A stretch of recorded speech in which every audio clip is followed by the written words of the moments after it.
Today we have two very interesting topics. We're going to talk about fiber and diabetes, both two very pertinent topics to our carbohydrate section.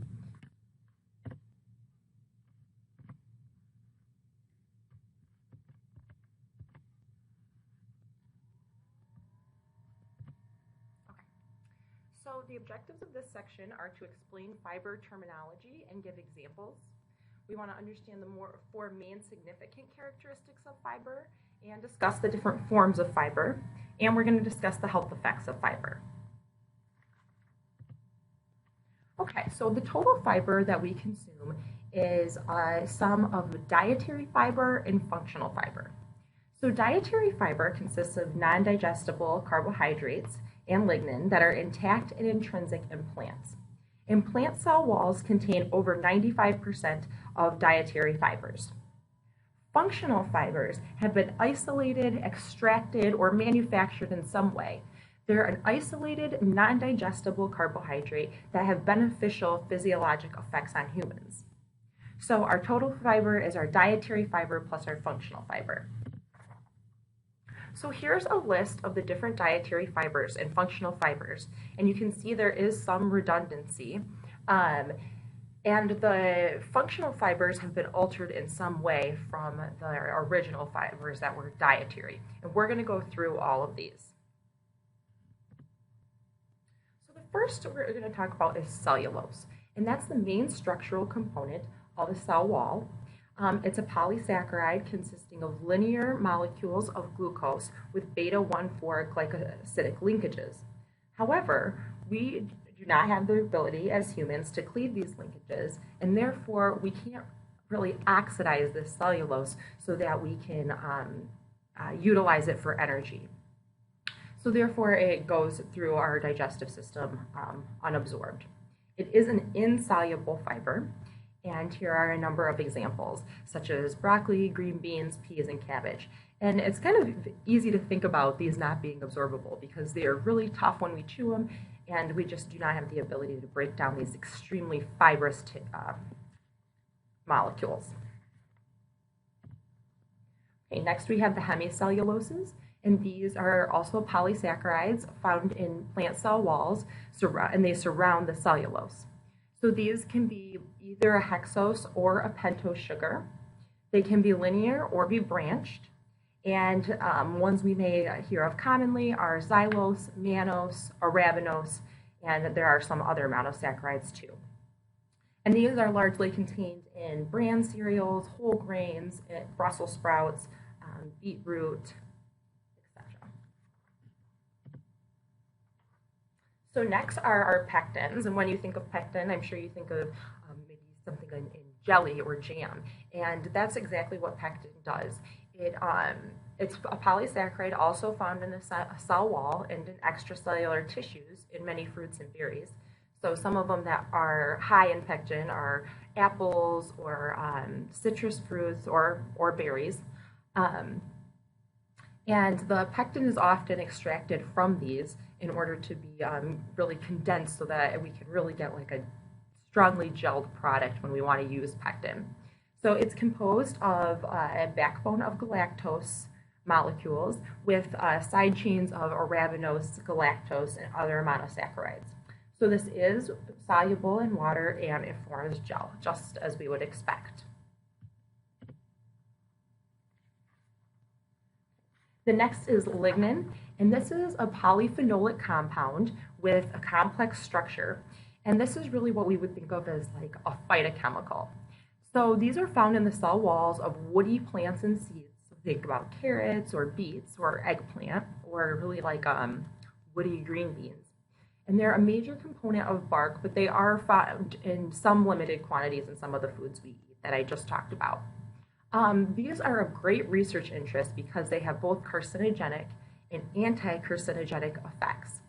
So if we know anything about phytochemicals, basically they can stress our bodies a little bit in order to produce a desired effect. So too much stress could be negative, but just enough could have a beneficial effect. This is an insoluble fiber, and lignin can be found in bran cereals, eggplant, pears. Oh, I just went over that. Okay, next we have the gums. These are also polysaccharides, usually isolated from seeds, and they are very viscous in nature.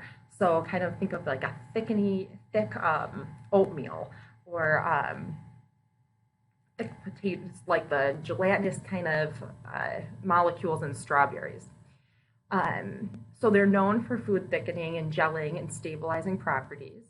Gum arabic is one that we commonly hear of, and that's used as a food additives. And gums can either be dietary or functional fibers. They are soluble in water, and here's a number of examples on the bottom. Okay, beta glucans is our next. And these again are a glucose polymer with beta 1,4 bonds.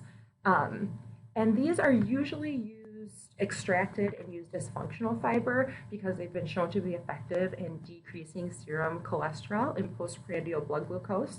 So when you hear that, I mean, you maybe should think both of these effects would be really good for someone with diabetes. Beta glucans are highly fermentable in the colon, and that produces is part of what helps them have their cholesterol lowering effect. And these are found in cereal brands, especially oats and barley. Okay, next we have inulin, oligofructose, and fructooligosaccharides. So basically just think of the inulin as the longest chain. When it's hydrolyzed, hydrolyzed, it breaks down into smaller chains, which are the oligofructose, and then when those are hydrolyzed, it's broken into smaller chains, which are the fructooligosaccharides. So these are found naturally occurring in onions and Jerusalem artichokes. Inulin is a beta-2,1 linked fructan that actually requires an enzyme from bacteria in order to break it down. We don't really have this endogenously in our digestive systems except for through the bifidobacteria. These fibers can be extracted to become functional fibers commercially, and inulin specifically is added to cereals, yogurt, dairy products as a commercial additive. Now the oligosaccharide is added as an additive most commonly. The inulin, a special thing about that is that it can be used to test kidney function, or GFR, glomerular filtration rate. So the inulin is infused into the blood. It passes freely through the glomerular membranes, and it's not absorbed. So the rate that it appears in the urine can be used to calculate the rate of glomerular filtration. Next, we have chitin and chitosan, and chitosan is just the formed from the deacylation of chitin, and these can be found in the exoskeletons of crabs and lobsters, and they're a long polymer of acetylated glucosamine units. So this group down here is the acetyl group. Next, we have resistant starches, which we talked about last week. These are sequestered into the plant cell walls, and therefore we cannot break these down because they don't have access to our enzymes. And resistant starches can be found in bananas and legumes, and can also be formed from food processing. And then we've got a few more classifications. First is the polydextrose and polyols, and these are actually synthetic polysaccharides used as bulking agents, so food additives or sugar substitutes. There's psyllium, which is a functional fiber, and we can just see that because it's added to Metamucil just for its fiber or laxative properties. And it's actually a very viscous molecule isolated from the husks of psyllium seeds. And then we have our resistant dextrins or maltodextrins. And these are formed when starch, I'm sorry, that's a typo, when starch is heated and treated with enzymes. Okay, so this next page just shows the recommended intakes for fiber for different age groups. And basically the take-home message is that adult females need 25 grams a day, and adult males need about 38 grams a day. And then here's recommended intakes for fiber according to per 1,000 calories. So this just accounts for the fact that people need different amounts of calories, and therefore they would need a different amount of fiber.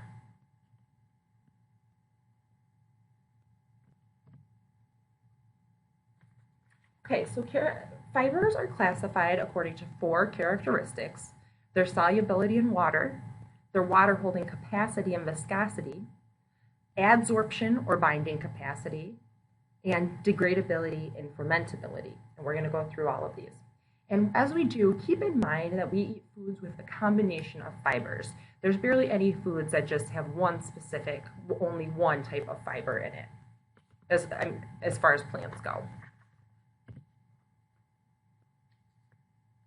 Okay, so here we have on the left and right columns water-soluble fibers and water-soluble and insoluble fibers and their properties.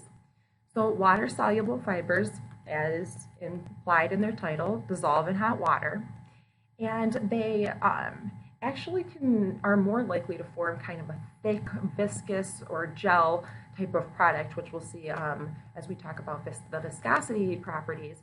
But because of this, they kind of delay gastric emptying, and they slow the movement of food through our digestive system. So they increase the transit time, they slow the movement. And they also decrease contact between our food and our epithelial lining, and therefore decrease nutrient absorption. Our water, and we are going to talk more about that too. Water-insoluble fibers, on the other hand, don't dissolve in water. They actually speed up the time that the food takes to move through our intestine, and they increase fecal bulk. And increasing fecal bulk does usually decrease transit time. Okay, the second characteristic is the water holding capacity and viscosity. And this is really the ability of the fiber in the food to bind to water. So think of fiber as a dry sponge that's moving throughout your digestive system, and it can soak up some of the fluids and digestive juices that are in your digestive system. So water-soluble fibers usually have a high water-holding capacity. So we think of them as separate characteristics. They're very interrelated, and they may hold up to several times their weight in water. Some water-soluble fibers do form viscous or thick solutions within the GI tract. And as I said before, this causes them to move more slowly and digest more slowly, which decreases absorption. But, however, not only water-soluble fibers have high water-holding capacity, there's other characteristics that can impact water-holding capacity and viscosity, including the pH in the GI system, the size of the fiber particles, and the extent to which they've been processed. So not processing a product and keeping its original integrity of its structure usually increases the water-holding capacity.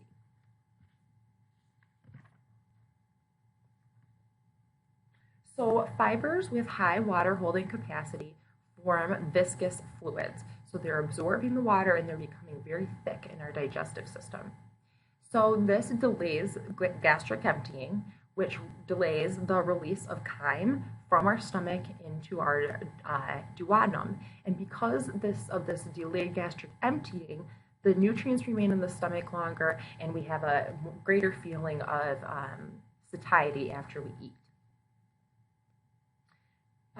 Now, if we're talking about just a regular healthy digestive system, in our epithelial lining in our intestines, there is a layer of water that lays on top of the endothelial lining. But when fiber is brought into the mix, this water combines with the fiber and makes a gel that's kind of lines our epithelial lining. And this gel actually provides a physical barrier that can decrease the ability of the nutrients to come in contact with the digestive enzymes that are needed to break them down. So, and because of this kind of viscous or thick, thick kind of fluid that's in our digestive system, we also have decreased peristalsis and decreased movement of glucose within the lumen.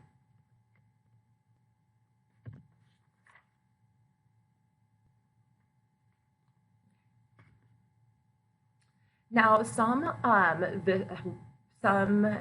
fibers that are viscous or have a high water holding capacity have been shown to, as we've discussed, slow transit movement, delay glucose specifically absorption. So we talked about how it can delay nutrient absorption, but specifically glucose.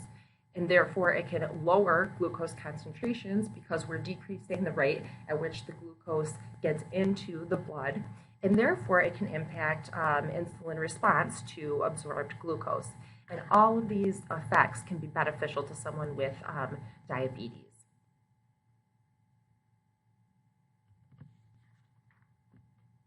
Okay, so our third characteristic that we consider when we're classifying fibers is their adsorption or binding capacity. So we always hear about absorption, how a molecule can absorb another substance, but here we're talking about adsorption, which is more of a binding rather than an absorption. And gums, pectin, and some hemicelluloses, which are soluble fibers, have the ability to bind to other substances such as enzymes and water. But their ability to bind depends on a number of factors, including, again, GI pH, particle size, food processing, and their fermentability. And fermentability is the fourth characteristic that we'll be talking about in a few minutes.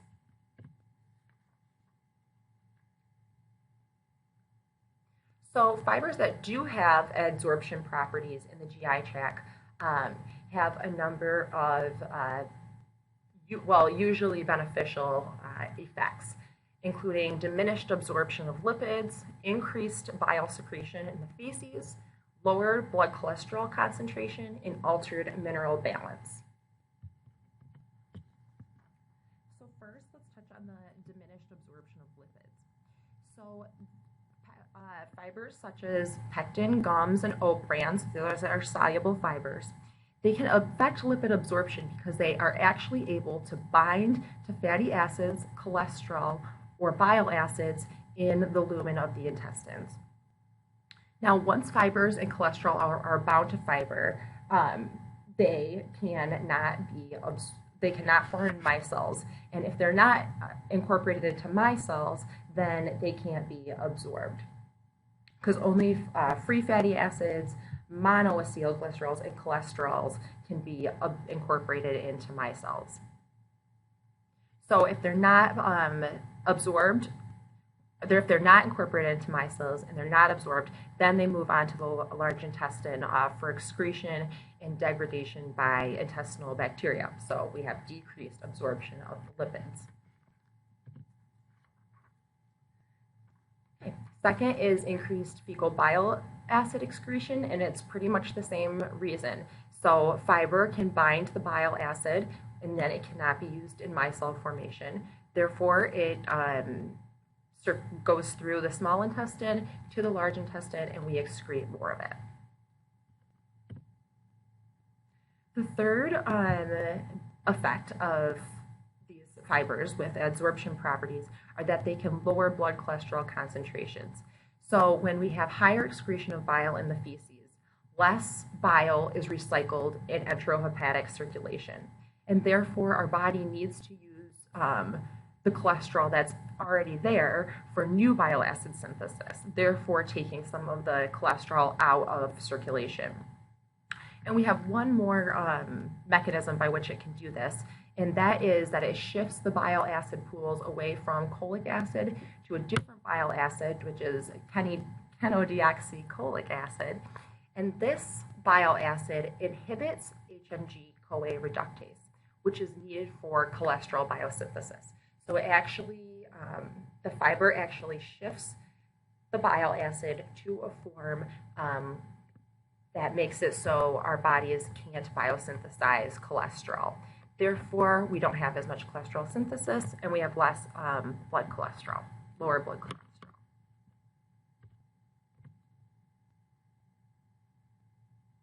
Okay, so ingestion of fruits and vegetables with both a soluble and insoluble fiber have been shown to decrease serum cholesterol. So the psyllium gums, oat gum, and pectin have the greatest effect for the reasons that we just discussed. Okra and soybean have an intermediate effect, and corn, wheat, and rice bran seem to be ineffective in lowering serum cholesterol.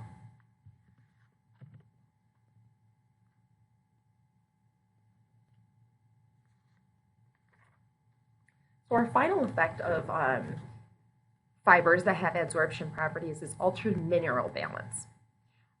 So some fibers, including hemicellulose, pectins, and gums, can form cationic bridges with minerals in the GI tract. And this can have an overall positive or negative effect depending on the fiber.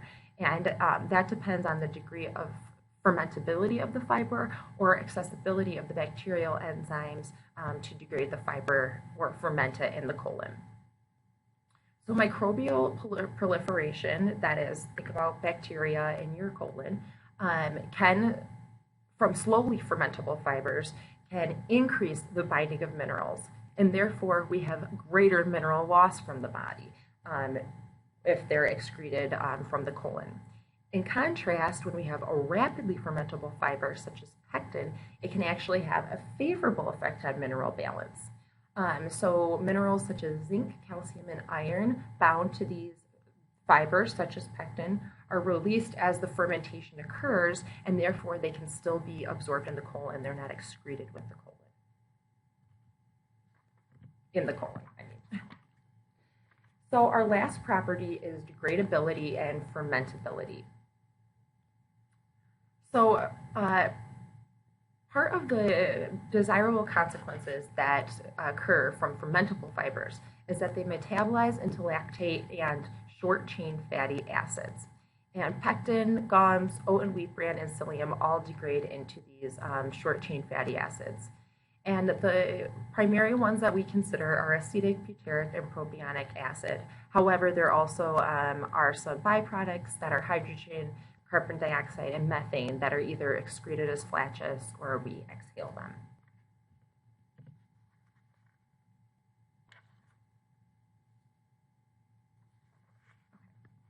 So the general effects of short-chain fatty acids that we get from fiber fermentation include increased colonic sodium and water absorption, increased mucosal cell proliferation, increased provision of energy, and increased acidification of the luminal environment.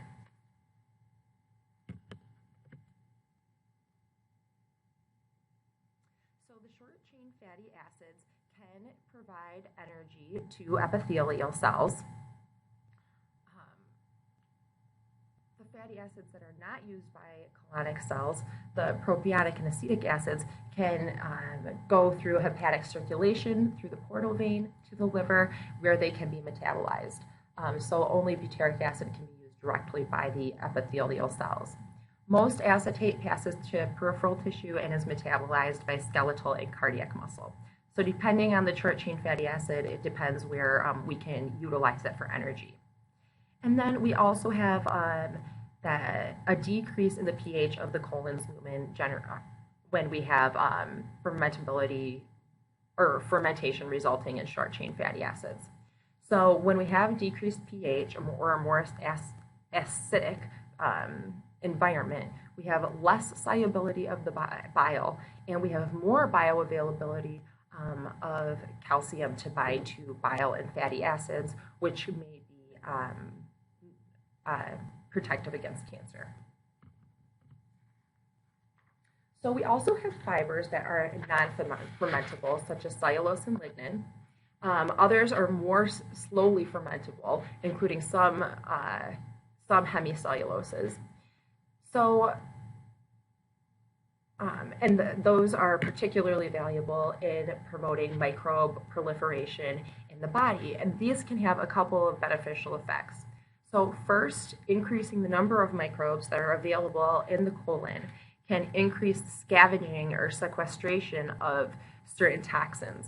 And when microbes are able to sequester these toxins, they then bind to them and they're excreted from the colon. In addition, it increases fecal volume, and increasing fecal volume, which often happens because of the high absorbability of water. So wheat bran, for instance, can absorb 3 times its weight in water. This increased fecal volume is usually really effective in initiating a bowel movement if someone is constipated. So the health benefits of fiber have been demonstrated for a number of chronic diseases that plague us in America. So the first big one is cardiovascular disease, and we find the impact from soluble fibers. And the reason that it works is because it can lower blood cholesterol by slowing absorption of cholesterol and binding bile. But that's not really the only reason. We also know that intake of fiber is associated with lower blood pressure and lower risk of many heart diseases. And fiber is also associated with a higher quality diet. So more fruits, more veggies, more whole grains, which is also protective against cardiovascular disease.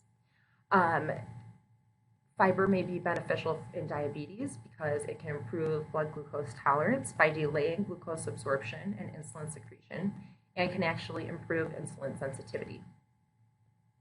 Both insoluble and soluble fibers have been shown to be beneficial on obesity and for weight control. Usually foods with fibers have lower energy density and higher volume, promoting satiety. And they can also reduce hunger because they satiate you. And they also delay gastric emptying, which reduces nutrient utilization. And finally, fibers have been shown to improve many GI disorders, constipation, diverticulosis, hemorrhoids, colon cancer.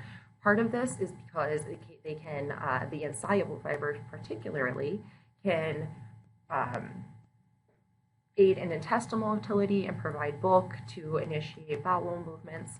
And this really protects against prolonged exposure of the epithelial cells in the colon to carcinogens because it speeds the transit time through the intestines.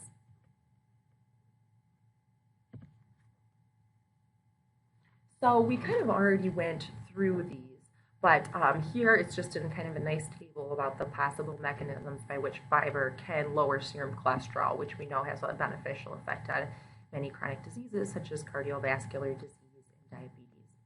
So again, we already talked about this, but here it is again. So it delays gastric emptying, which leads to a decreased rate of carbon lipid absorption and decreased rate of insulin secretion and lipoprotein formation. So I'm sure we all know lipoproteins include LDL, which is detrimental to cardiovascular disease.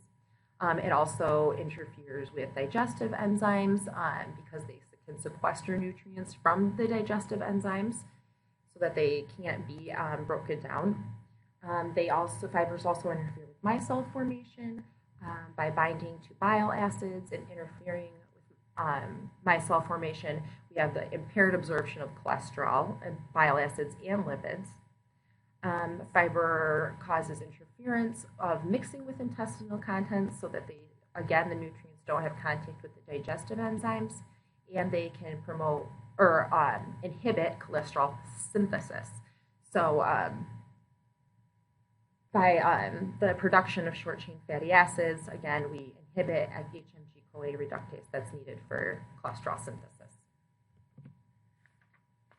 Okay, and this is kind of an old visual, but I think it's really nice in kind of showing the relationship of the different types of fibers and their impact on health. Oops. Okay, so that's all that we have for fiber. So I'm going to stop this recording and we will move on to the diabetes next.